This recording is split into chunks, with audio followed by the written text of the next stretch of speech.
Hi everyone, Friday na sad, another week nga nahuman na to karon nga semana. Kumusta man ang inyong mga week? So far this week, I think kitang tanan naka-experience sa daghan kay mga challenges from of course katong mga nabahaan and many things. Now despite of all the challenges that we have experienced every day, I think it is also very good as well to recognize our wins bisag unsa pa na kagamay. We always have to balance that. And life is very stressful lately.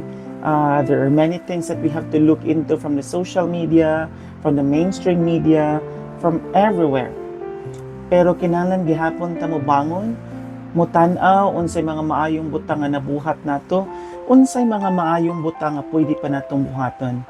Always remember that life will not end because of that problem or situation that you are right now. Always remember that the wheel of life keep on spinning, no? Daghan pa kay tag mga chances. If we are not lucky today, for sure we will be, gaining back that kind of smiles in the coming days. So, just keep on praying. Padayon ta, inana ginang kinabuhi. Kato mga nag-struggle diha kaayo today, always remember na ang life is like a wheel. So today, if nag-struggle ka, it doesn't mean that you will be struggling for the rest of your life.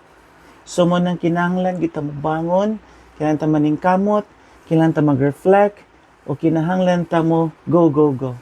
It's okay not to be okay. You can slow down, but never stop. Maayong buntag o happy Friday, everyone.